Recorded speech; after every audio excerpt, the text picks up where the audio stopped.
Hey guys, welcome back to the channel. Bean here, and today I'm coming at you with a bit of a discussion video that I'm going to be doing. And this one is concerning the month of May. Now, for those of you who don't know, May is Mental Health Awareness Month. Wait, I don't think my camera's straight. Okay, now it's straight. Anyways, for those of you who don't know, May is Mental Health Awareness Month. Now, I myself suffer from both anxiety and depression, and have dealt with very minor eating disorders in the past. As someone who just turned 30, I think that this is something that I am willing to talk about, and this is something that I think is very important, especially in our day and age.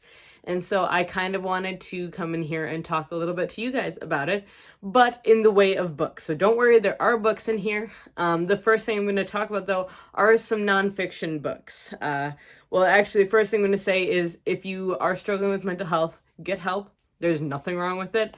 It's okay not to be okay, especially right now. So please reach out to somebody, friends, family, someone professional. They can help you through it. I myself use BetterHelp almost weekly just to talk to somebody. So that is always very helpful. This video is not sponsored either, although that would be really awesome, but it's not. So, all right, let's move on to some books because I know that's what you guys are here for. But let's move in. So mental health comes in all sorts of different ways, but one of the most important things for anybody suffering with mental health is to go and see a therapist. I have a copy of Maybe You Should Talk to Someone About That by Lori Gottlieb. Now, Lori Gottlieb is actually a therapist, and this is a book that follows a therapist, her therapists, and their lives. So it's basically a look at mental health through the eyes of a therapist who decided that they needed to go see a therapist as well. So I think this is going to be a very interesting book to read. I unfortunately have not yet read it. I have read, I believe, all of the fiction books that I'm going to talk about, but not so much the nonfiction books. So this is one that I think is going to be very interesting and very educational as well. I also got into some of the different ways that I'm able to help myself with my mental health, and one of the books that helped me through that was 8 Keys to Mental Health Through Exercise. This is by Christina G. Hibbert. And I actually am a runner. I started running marathons back when I was actually diagnosed with depression. And I will not lie, it helps. It really helps me to get outside and to get running, or even if it's in a gym or if it's at home, doing something active really helps me get through my day. So that is definitely something that I think is important. There are some questions in here. I did not fill this out because I wasn't sure if I was going to keep this or if I was going to pass it on. I still haven't decided. This book kind of goes through some different ways that exercise can help with mental health. As I've already said, I do suffer from depression, and one of my most recent nonfiction acquires one of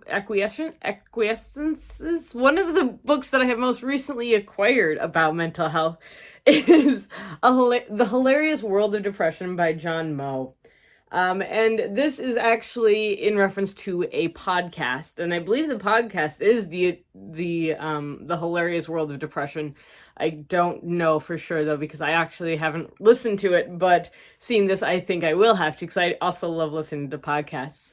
But looking at it from an abstract way, and as someone who does suffer from pretty severe depression, it is pretty funny sometimes, the things that our brain comes up with. And I think it's very important to look at the lighter side of things, so this is definitely something that I'm looking forward to reading. The next 2 books I have, honestly, for me, have a bit of a more serious, I guess, connotation to them.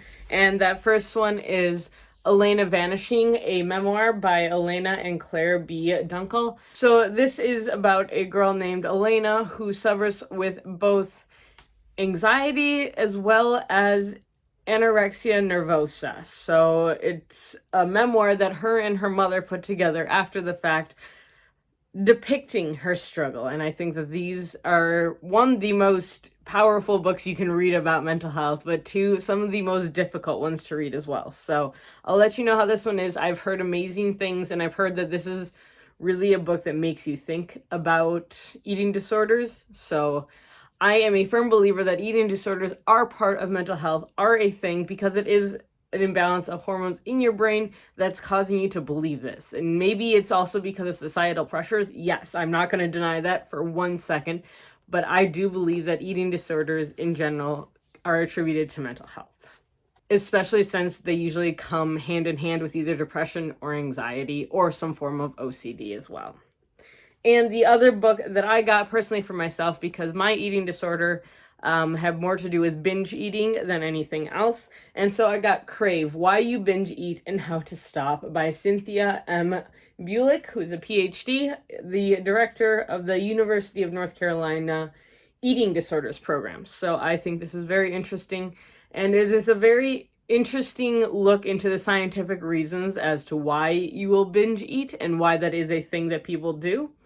This book definitely goes through things in a very supportive way. It doesn't demean being a binge eater or anything of the sort.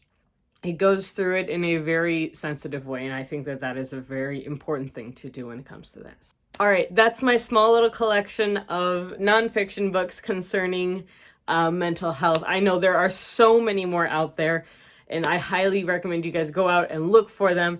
These are the ones that I have on my shelves right now. If there are any you would highly recommend for me, please let me know. I would be very interested.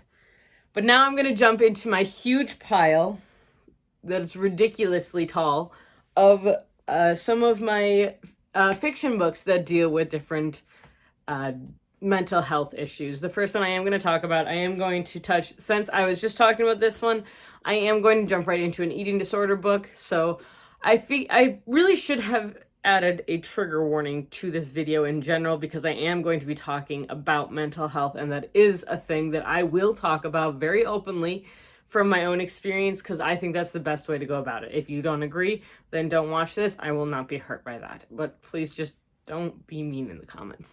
I really just don't want to deal with that. Thank you very much. Appreciate it. So the book that I'm going to talk about when it comes to eating disorders is The Art of Starving by Sam J. Miller. This book follows Matt, who is a boy who starves himself routinely for days on end because he believes that when he starves himself, he gains superpowers. And in his mind, this is what he is seeing with everything. However, that's not exactly how it's actually going in real life. And this is all about him realizing what's going on and what he's actually doing to his body. So again, all of these books have trigger warnings for the mental health issues that I'm going to talk about. But this one was super well done, and I highly, highly recommend it. I do think this one also has some issues with a bit of depression, and yeah, it's interesting. It's a very interesting, again, a fiction book, but it's an interesting look inside the head of Sam, this person with an eating disorder. This first one, let's talk about anxiety. All right, let's talk about books with anxiety rep in them, and let's talk about books with good anxiety rep in them. One book that you're going to repeatedly see throughout this video is The House in the Cerulean Sea. Now, the reason for this, I did just finish it, so it is fresh in my mind, but it also deals with a lot of issues. And for me, it really hit close to home for certain things.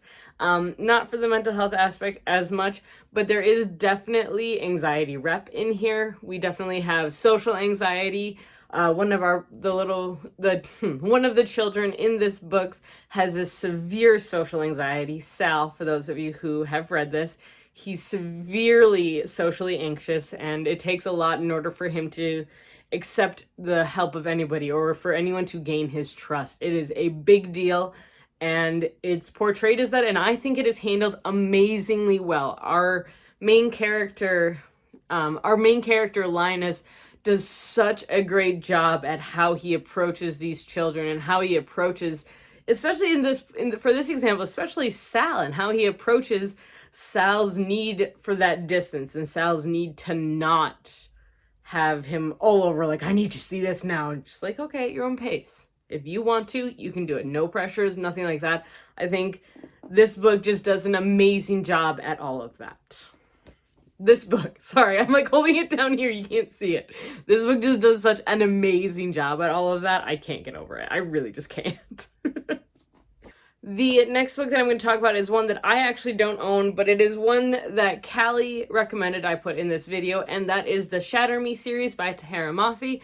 Our main character does have anxiety, and this book apparently depicts it amazingly well, along with depicting some of the different coping mechanisms that people can have for some social anxiety aspects. I'm not going to talk much because I don't know anything about it, honestly. There were sentences that are crossed off in the final printed version, and that's like thoughts that her brain has, that she's correcting the way that her brain is seeing things along the way, which I think is amazing and such an interesting way of doing things. The next book I want to talk about that contains amazing anxiety rep is Before She Ignites by Jodi Meadows. This book I have not yet read. It is a completed trilogy, but it has anxiety rep, it has coping mechanisms in here, along with sign language rep, which is also not a mental health disorder, but it is a disability acknowledgement that I think needs to be in more places. There's apparently a character there's a character who comes from an island of silence where they only speak using hand signals, so I think that's really cool. But this is definitely a book that I have heard over and over again is very much along the anxiety rep side. This next book is one that I have read again recently, and for me at least, it had amazing anxiety rep, and that is A Song of Wraiths and Ruin by Roseanne A. Brown.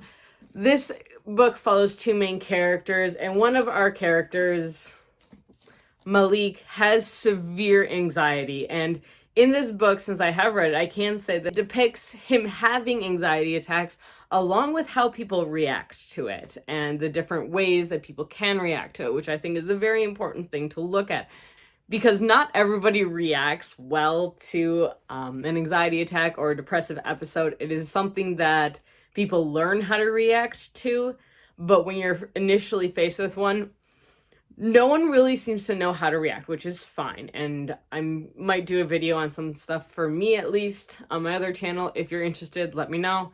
But I think that this book does an amazing job at that. So amazing rep for anxiety and for coping mechanisms, along with PTSD, which we will get into later.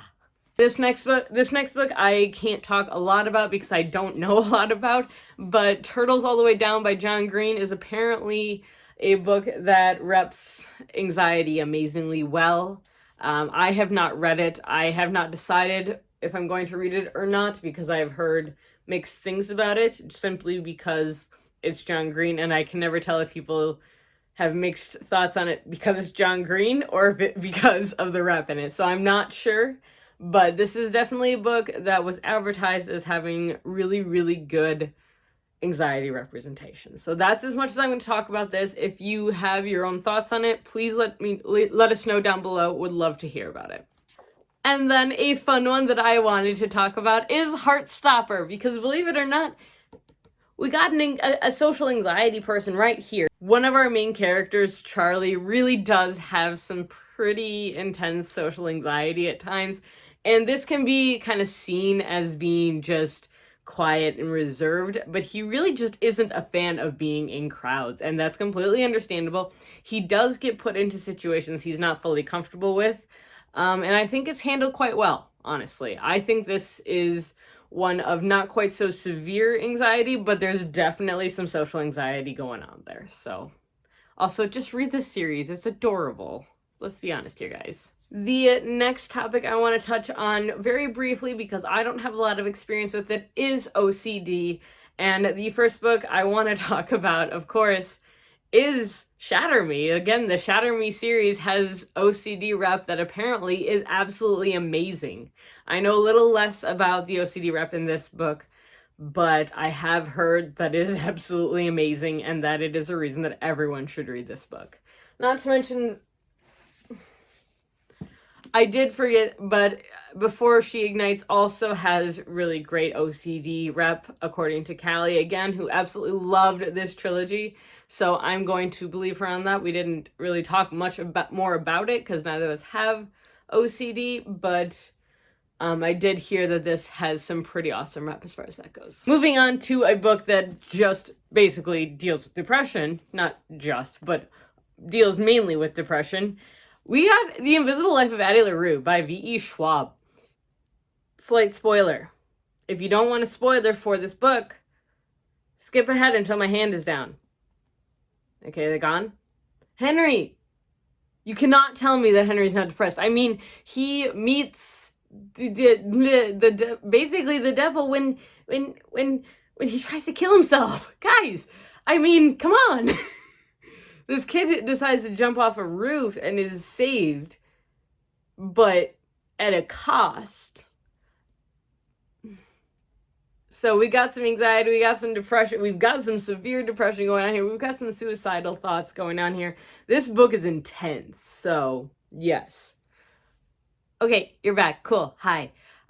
Just a warning, this one does have depression as a trigger in this book. There's also some PTSD for Addie from, living forever. She's seen some stuff. She's been through some stuff. Yeah, it's a thing. So, all right, the next stack of books I'm going to get into talk mainly about depression and PTSD, or PTSD and a combination of other things as well. The first book that I had, and then I lost. I don't know where it is. I was just looking around my room for it, and I don't know where it went. Is the Wayward Children series by Shauna McGuire.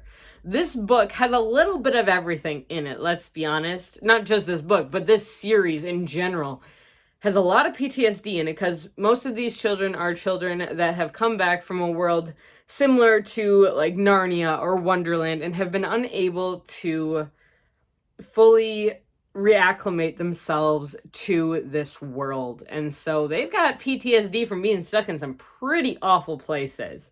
If you're going with the second one, Down Among the Sticks and Bones, I mean, let's be honest, those twins were kind of messed up before they got sent into their magical realm.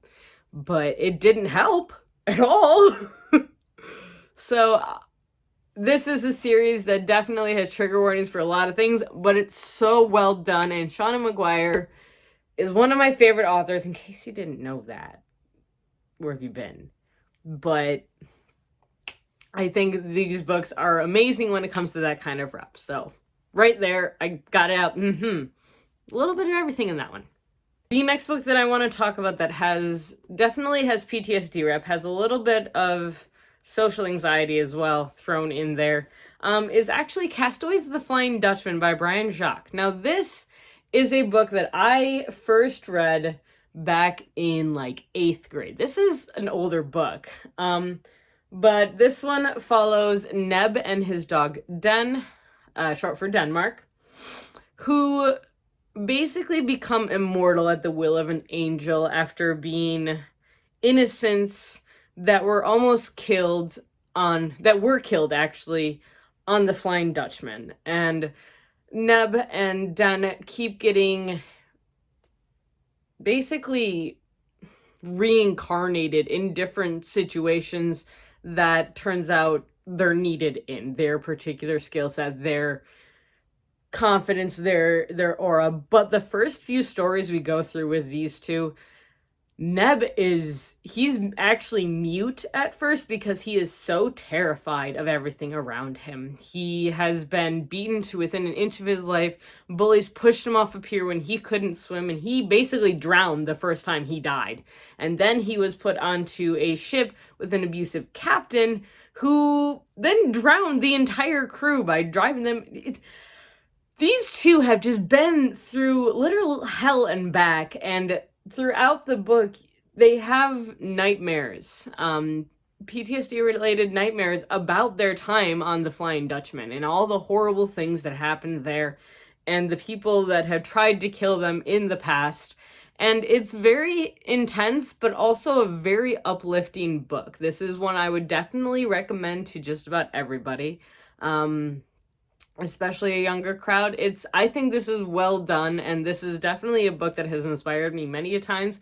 And one of the reasons I have it is because I keep going back to it. I keep rereading this book because it just means a lot to me. So definitely recommend this one. This next one actually surprised me a little bit, and that is Meddling Kids by Edgar Cantero. Now, this is an adult retelling of Scooby-Doo. Basically, after all of the Scooby-Doo mysteries from the TV show, they've all kind of split up, and it turns out things have not gone well for any of them. None of them are okay. They're all severely depressed.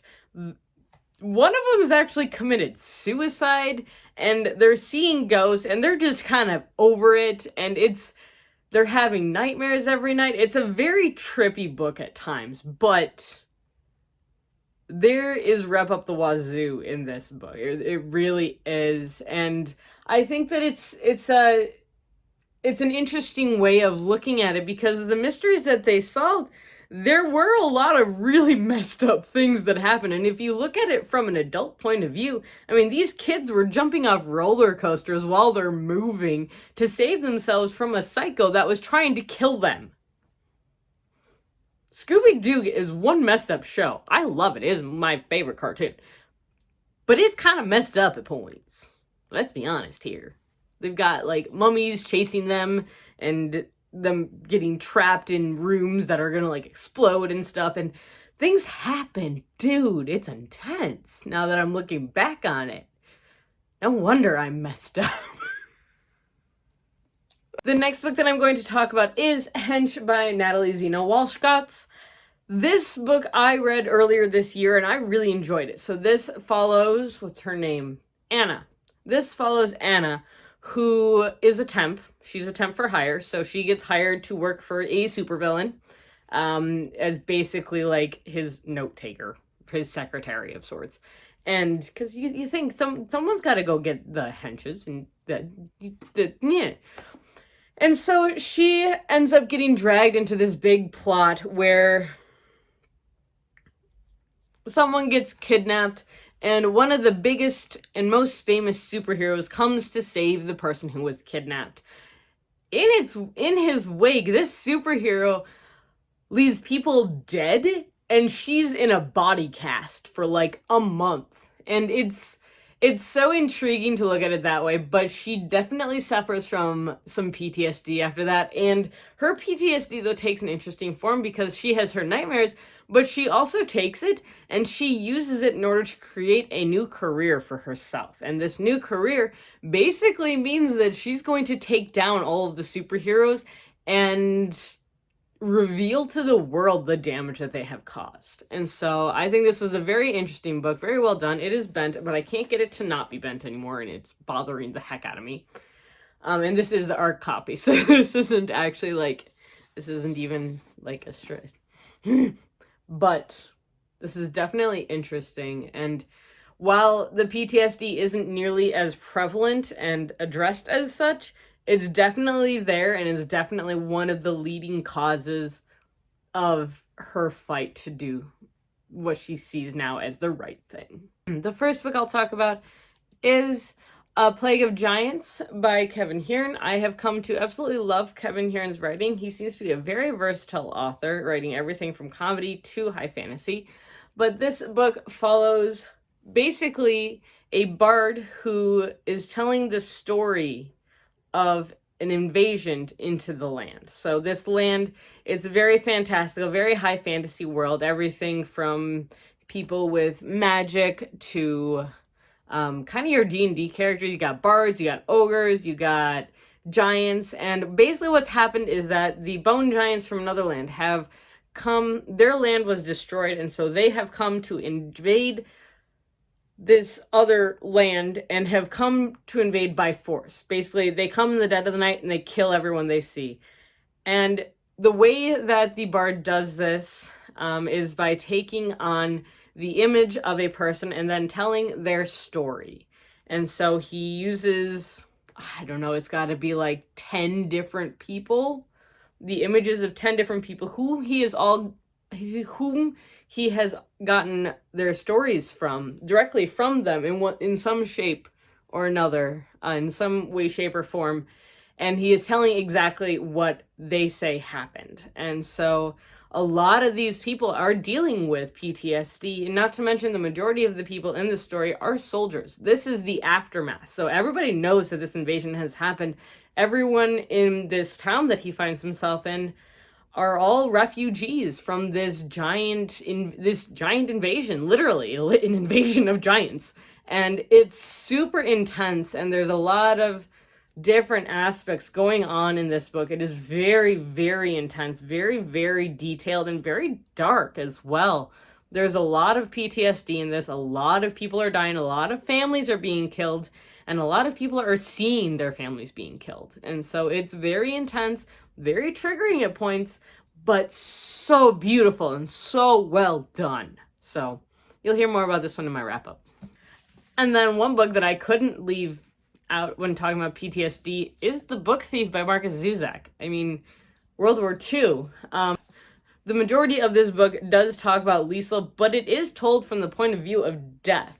And Death talks about how much they hate war and how much they hate the different things that are going on, and what Death sees this war, World War II, is doing to people, and the trauma that people are going through because of this war. But it also has the lighthearted effect of talking about a child at this time too. So it's very interesting. It's very surreal at points. And I did talk about this one in my last wrap up, but dude, this book was so good. If you haven't read it, you really need to, and you should go read it now. So go read any of these books now. Thank you, bye. Okay, so another book that I want to talk about, I'm now getting into kind of abstract ideas where they aren't solely just one mental health issue, and it's a variety of different ones. I tried to keep them organized. It didn't work. I'm sorry. I tried. I'm not an organized person up here. So having everything organized on paper doesn't always work for me. I tried, though. I did try.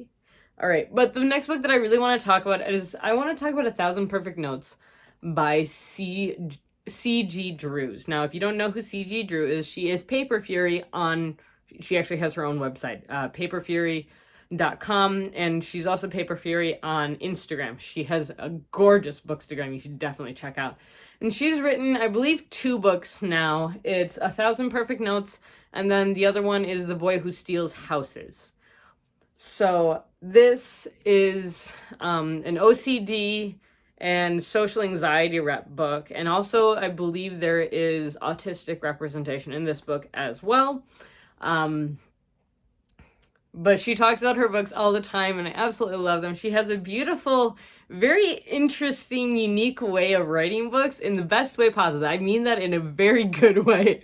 But I definitely think this book follows Beck, whose mother is a pianist, and she always wanted to be a famous pianist, but she couldn't make it. And so instead, she's basically forcing her son Beck to live out her dream for her. And then Beck ends up meeting August, who is this free-spirited girl who basically tries to get him out of his shell and tries to show him the rest of the world. And so it's very interesting. Definitely a little bit of I don't want to say PTSD, but there's definitely OCD issues in this book, along with the anxiety, like I said. So highly recommend her books. Highly recommend her website as well. Like, she's awesome. I love her stuff. She's definitely someone I check out all the time. Since we're coming back, I forgot I was going to talk about this book again. This book also has, what else we got? We've got PTSD rep. We've got, which I won't talk about because of spoilers. We've got depression rep again. We've got the social anxiety. We've got generalized anxiety. We've got,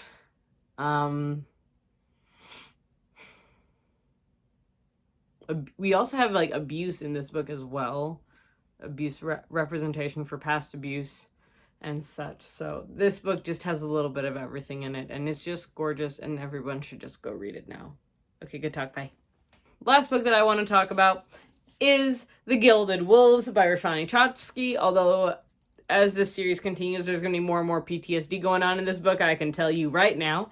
There is social anxiety. There is a character that I personally believe may have a bit of Asperger's, if not full-on autism.